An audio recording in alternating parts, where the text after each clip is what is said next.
নবী সাল্লাল্লাহু আলাইহি ওয়াসাল্লামের জন্মের আগেই তার বাবা চলে যান, এতিম মুহাম্মদ সাল্লাল্লাহু আলাইহি ওয়াসাল্লাম। তার মা আমিনা 6 বছর বয়সে ইন্তেকাল করেন। সিচুয়েশন বুঝতে পারছেন?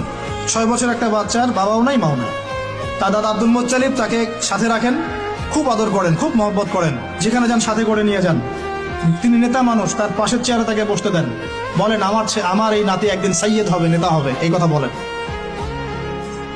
তিনি ইন্তেকাল করলেন 8 বছর বয়সে। তারপরে দায়িত্ব পেলেন চাচা আবু তালেব। নাম কি?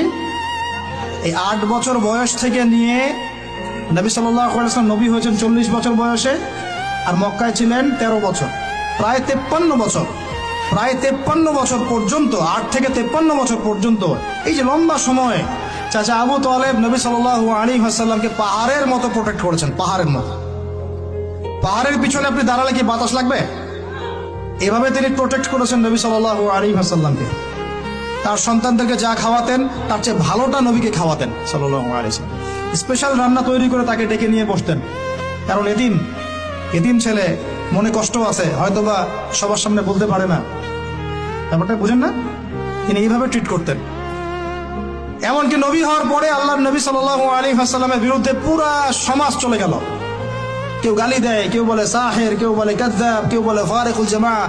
মানুষ গালি গালা শুরু করলো, নিন্দা গীবত তহমত শুরু করলো, অর্থনৈতিক বয়কট শুরু করলো, সামাজিকভাবে বয়কট করা শুরু করলো। এমন কোনো অত্যাচার নাই যা নবী সাল্লাল্লাহু আলাইহি ওয়াসাল্লামকে করা হয় নাই। বুঝতে পারছেন কথা? এইরকম একটা সিচুয়েশনেও চাচা আবু তালেব তিনি বলছেন, তারা তোমার দিকে আসতে পারবে না দলে দলে যতদিন আমি আবু তালেব দাফন হচ্ছি না মাটির তলে। কথা বুঝতে পারছেন? তারা তোমার দিকে আসতে পারবে না দলে দলে যতদিন আমি আবু তালেব দাফন হচ্ছি না মাটির তলে। এইরকম মানুষ চাচা আবু তালেব। মানে আমরা যারা এখানে উপস্থিত আছি, বাংলাদেশের 16 কোটি মুসলমান, সারা বিশ্বের এই যে এত কোটি মুসলমান, তার মধ্যে বেশিরভাগ মানুষকে যদি আপনি এক পাল্লায় রাখেন, চাচা আবু তালেবের অবদানটাকে আরেক পাল্লায় রাখেন, ওই পাল্লা ভারী হবে ইনশাআল্লাহ। কিন্তু শেষ পর্যন্ত চাচা আবু তালেব কালিমা লা ইলাহা ইল্লাল্লাহ করতে পারলেন না। কথা কি বুঝতে পারতেছেন ভাই?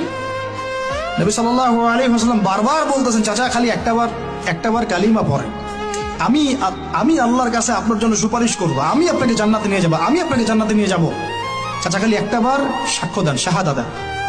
হলো না।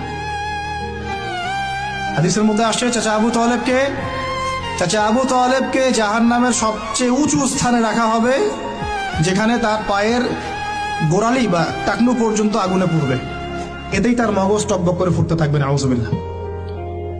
নবী সাল্লাল্লাহু আলাইহি ওয়াসাল্লাম বলেছেন, আমি যদি না থাকতাম তাহলে আমার চাচাকে আরো নিচে রাখা হতো। এত কিছু করার পরেও ইসলাম কবুল না করার কারণে এই অবস্থা হলো। এখন কি ভাই আপনি আমি বুঝতে পারছি যে আল্লাহ পাক যে আমাদেরকে